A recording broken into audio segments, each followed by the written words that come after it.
Hi, I'm Kevin Klein. Welcome to another edition of Inside Winnipeg Politics. I'm joined by two of my colleagues from the Winnipeg Sun, Geoff Currier and Royce Koop, who is also a professor of political sciences at the University of Manitoba. Gentlemen, I want to talk about a column that I wrote that I thought, was going to probably fly back in my face, where I was kind of congratulating Trump and thanking Trump on the extra security now at the Canadian border, something that Canadians have been crying for the last 9 years. And it only took him a couple of days, and all of a sudden Canada has more security at our borders. But I also spoke about the fact that media and politicians are doing a lot of whining about the 25% tariff. I don't want to downplay it. I know that it can hurt our economy in some ways. But I think we have to look at the reality here. It's not just the tariff that we need to be concerned about. Trump is trying to do for the United States what I'd like to see in Canada, and that's reduce the need for federal income tax by charging those that bring products into the US. By putting that tariff on there, it reduces the necessity of federal income tax. So if you make $50,000 as opposed to paying half of it to taxes, you'll be paying maybe 5%, maybe less than the United States. And I think the other thing we have to worry about is Trump immediately got rid of the environmental restrictions. For a lot of manufacturers and producers, that's a big deal, and that could save hundreds of millions of dollars for companies that are in Canada just by going across the border. And it's not that far away from where a lot of them are.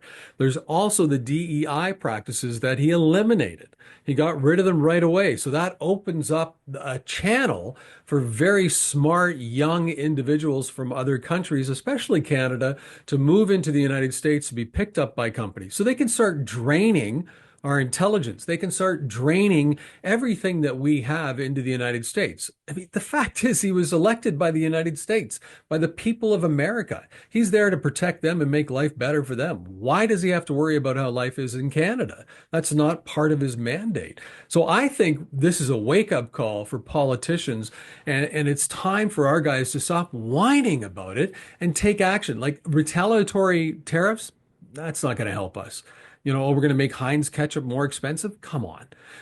Let's really look at the reality here. We need to get our minerals out of the ground and start charging money for that. That will make Canada successful and sustainable. We need to eliminate the environmental restrictions that we have that are causing businesses to go across the border. We're forcing them. The DEI restrictions that we have in this country are a disaster. Anyways, I could go on for hours about this because I really hope that a lot of elected officials will look at this at what it is, an opportunity to make significant change that is decades overdue in this country. When you can't trade between provinces, you have a problem. And the problem is now, I think, at the top of the list and on a pedestal because Trump put it there. And I'm kind of happy he did. Am I wrong? Yes. Okay. Tell me why. Well, first, I mean, it presupposes when he imposes these tariffs in order to generate more revenue for American companies, he's damaging his own consumers because they're going to wind up paying far more for any of these products. It also presupposes that a country like China is not going to impose retaliatory, or Canada or Mexico are not going to impose retaliatory tariffs, and we know we are. And so consumers on both sides of the border are going to be hit. I frankly don't think Donald Trump understands economics, especially at that level. I don't think he grasps it. And I still have hope that some of the people close to him will get his ear and say, imposing these tariffs is going to hurt American consumers because it's going to drive up the cost of every one of those items that goes across the 49th parallel. What items? Everything that there's a tariff on.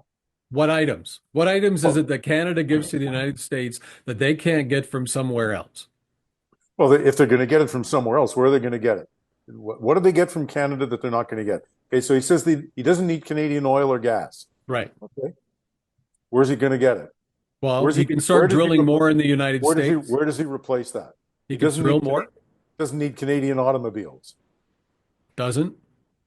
really, because the manufacture of automobiles is not a simple we make it in Canada and ship it across from Windsor. The fact is that these vehicles and the parts go back and forth across the border multiple times in the manufacture of these automobiles. It's not nearly as simple as he's making it sound.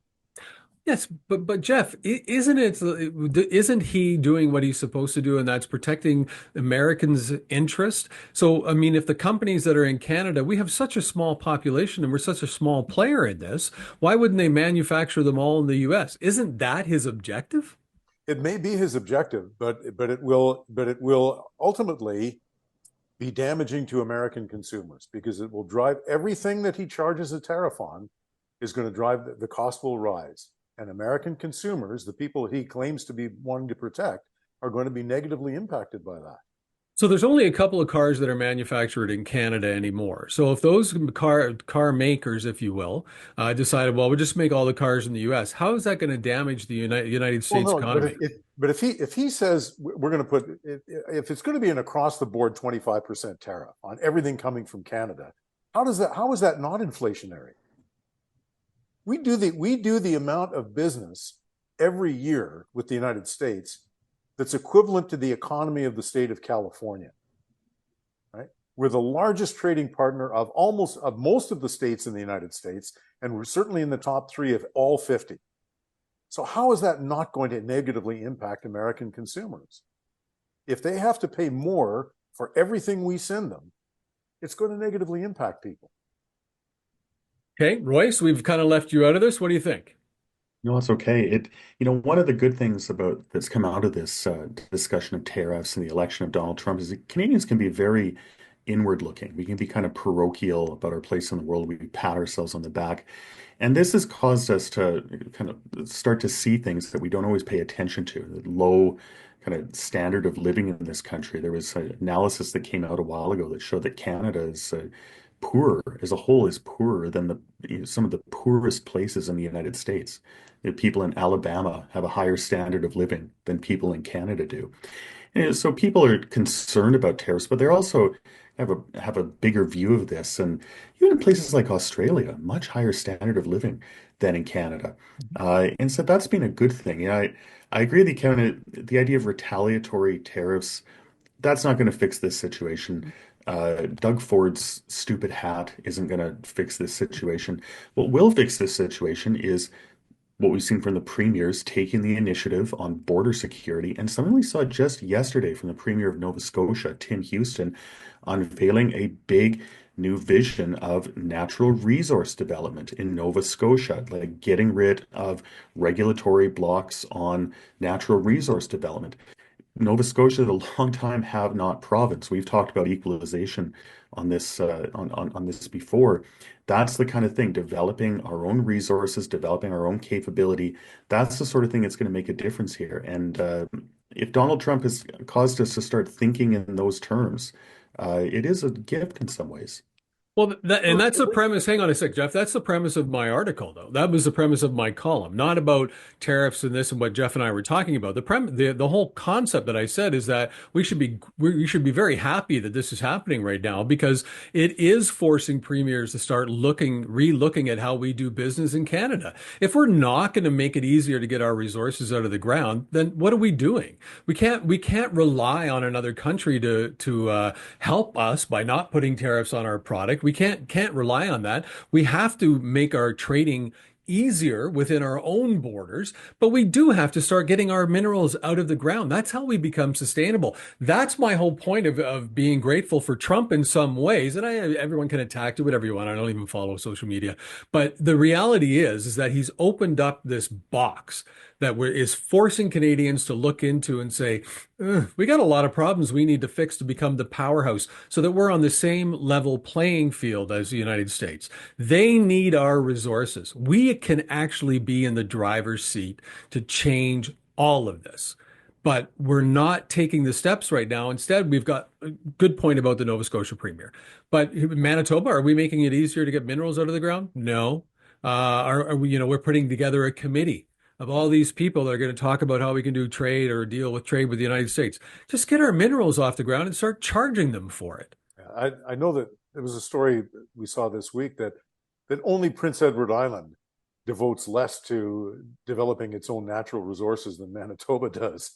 So we have the resources in the ground. We have a huge opportunity to create wealth in our province, particularly on our First Nations, who are either sitting on top of or very near a lot of these natural resources. We could be creating a lot of wealth there. Wampanoag has a great opportunity right now. Mm-hmm. Last time Donald Trump was in office, we started started working on new trade deals with a lot of the Asia Pacific countries. And that kind of fizzled a little bit. Right? And so once Trump was gone, we said, oh, well, okay, we can go back to business as usual with the United States. It's not going to be business as usual because Donald Trump I know he was elected as a Republican, but he is far more protectionist than any Republican we've seen ever. Democrats tend to be far more protectionist when it comes to the American economy. Republicans traditionally are more free trade, take a more global look at things. Trump is taking a very insular view of things. When he starts talking about pulling out of NATO or killing NAFTA or putting on tariffs, this is an America first policy. And to that point, Kevin, I have to agree with you that we got to realize that we cannot always depend on the largesse of who happens to be on Pennsylvania Avenue for our good fortune. We have to develop our own. We've got to get them done by ourselves. Yeah, it's a great point and it's a great reminder. And it's not just to governments, it's not just to politicians, it's also to business in Canada. Productivity is way too low. There's not enough innovation in Canadian companies. A lot of these companies are addicted to subsidies from the government. Increasingly, they're addicted to cheap labor that government makes available to them. So it's a wake-up call to politicians. It's also to the business community as well. We don't pay enough attention to that in this country. You've all come around. This is exactly what I was hoping for. You're so convincing. This is a wake-up call. And that's what my whole point was, is that, you know what? You got to give him credit for that. I mean, like him or not, he kind of gave Canada a wake-up call. Now, how we deal with it is what's going to be most important. And what we do is going to be most important.